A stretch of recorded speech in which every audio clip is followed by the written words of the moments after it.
Саламатсыздар ма оқушылар? Менің аты жөнім Алимова Венера Маратқызы. Биология пәнінің мұғалімімін. Бүгінгі биология сабағын бірге үйренейік. Сабақтың тақырыбы жауынқұрттың, сиырдың және адамның ас қорыту жүйесінің құрылысын салыстыру. Бүгінгі сабақта меңгеретініміз омыртқасыздар мен күйіс қайыратын малдар және адамның ас қорыту жүйесінің құрылысын салыстыру.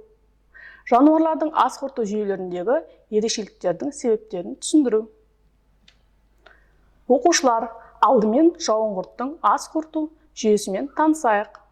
Жауынқұрт шіріген органикалық заттармен қоректенеді. Ас қорыту мүшесі бүкіл денесін бойлай созылған көлемді ішек. Ішектің алдыңғы бөлігі ауыз қуысы. Ол жұтқыншақпен жалғасып, қорек жұтқыншақтан жіңішке өңешке өтеді. Одан жемсауға түседі де, бұлшықетті қарынға барып, қорытылмаған қорек ең ұзын ішек бөлігімен анал тесігі арқылы сыртқа шығарылады. Ас жемсауда жұмсарады, қарында араласады, ішекте қорытылады.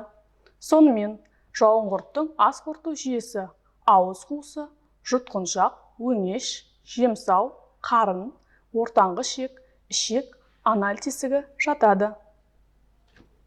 Келесі, сиырдың ас қорыту жүйесі. Сиырдың ас қорыту жүйесі адамдағы сияқты мүшелерден тұрады.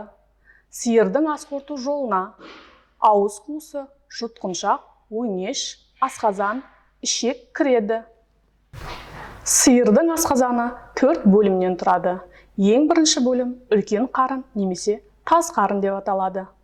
Сиырдың жеген шөбі үлкен қарынға түседі. Тойған сиыр үлкен қарын толтырып, күйіс қайырады. Әбден шайналған қорек екінші рет жұтылып, қарынның екінші бөліміне жұмыршаққа түседі. Жұмыршақтың рөлі қоректі ұстап ыдыратады.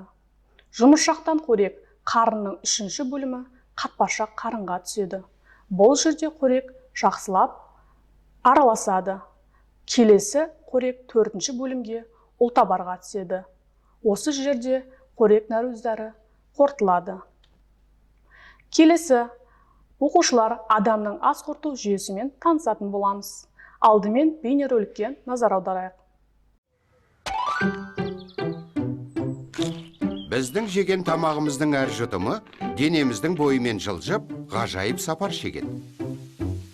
Бұл жеміс не балық, кеспе не жаңғақ болса да, тамақ біздің аузымызға түседі.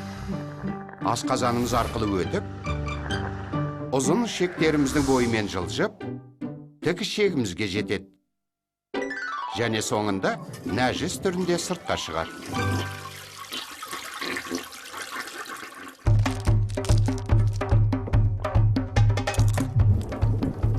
Тамақ жол бойы итеріліп, сығылады, араласады, химиялық сөлдермен бүркеледі. Тамақ ішек қабырғасы арқылы өте алатындай, және қан айналым жүйесіне ене алатындай ұсақ молекулаларға ыдырайды. Бұл процесс ас қорыту деп аталады.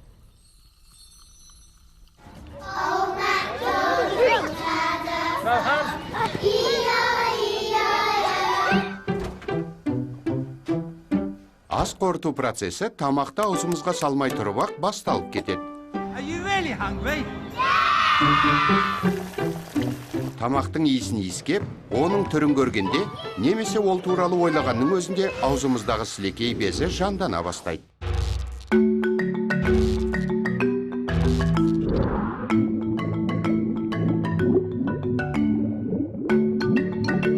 Сұйық сілекейдің құрамында амилаза деген фермент бар. Ол тағамдағы крахмалды ұсақ қант бөлшектеріне ыдыратады. Міне сондықтан, біз нанды ұзағырақ шайнаған сайын, ол тәтті бола түседі.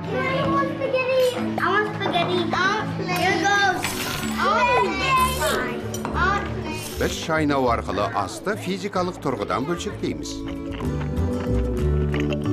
Содан кейін біз жұтуға дайын болғанда, тіл тағамның сулы кесегін тамақтың артқы бөлігіндегі өңеш деп аталатын түтік бойымен төмен қарай итереді.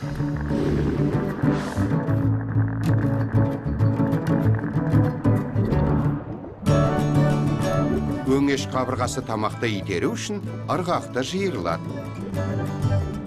Бұл шығыттың осылайша өздігінен жиырылуы перистальтика деп аталады.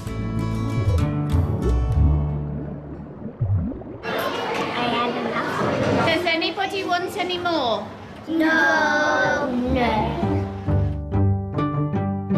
Тамақ өзінің ғажайып сапарының алғашқы сатысында ғана.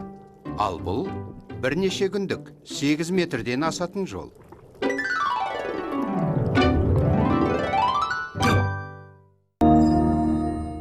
Сіздер көрген бейне көрсетілімге қосымша мәліметтер бере кетейін. Ас қорыту бездері мен ас қорыту мүшелері қосылып, ас қорыту жүйесін құрайды. Ас қорыту жолы ауыз қуысынан басталады. Ауыз қуысына түскен тамақ тістер арқылы сақталып, сілекеймен шыланады және көмірсуларға ыдырайды. Тамақ жұтқыншақ арқылы жұтылып, өңешке өтеді. Өңеш арқылы тамақ асқазанға түседі. Асқазанда асқазан сөлі түзіледі. Тамақ асқазаннан аш-ішекке түседі. Аш-ішекте қоректік заттар қорытылады да қан мен лимфаға сіңіріледі. Асты қорыту тоқ ішекте аяқталады.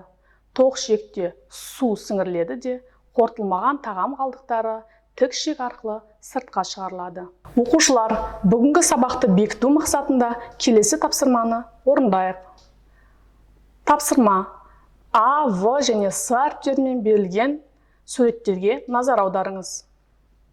А суретіндегі Д әріптерімен берілген ас қорыту мүшесіне атау беріңіз және қызметін жазыңыз. Келесі тапсырма: В суретіндегі 5 санымен белгіленген ас қорыту мүшесіне атау беріңіз және қызметін жазыңыз.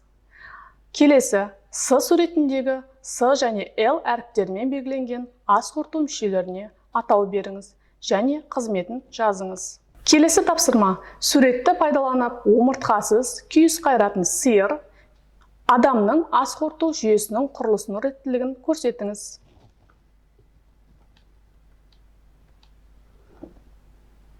Оқушылар, тапсырма жауабын бірге тексерейік.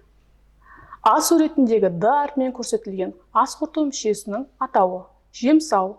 Жемсаудың қызметі қоректі жұмсартады.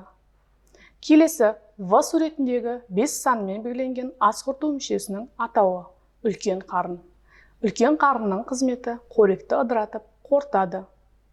Келесі: С суретінде С әріпімен белгіленген ас қорыту мүшесінің атауы тік ішек. Тік ішектің қызметі қорытылмаған заттарды сыртқа шығарады. Келесі: Л әріпімен белгіленген ас қорыту мүшесі асқазан.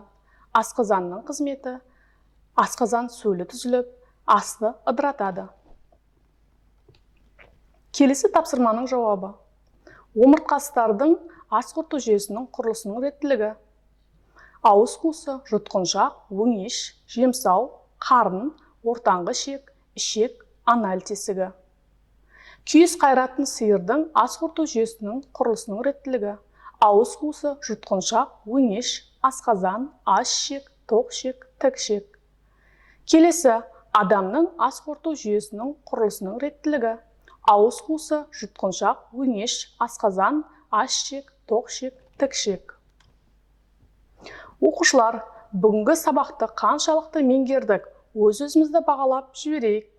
Қажетті пункттерді белгілеп, мұғаліммен кері байланыс жасауды ұмытпайық. Сау болыңыздар.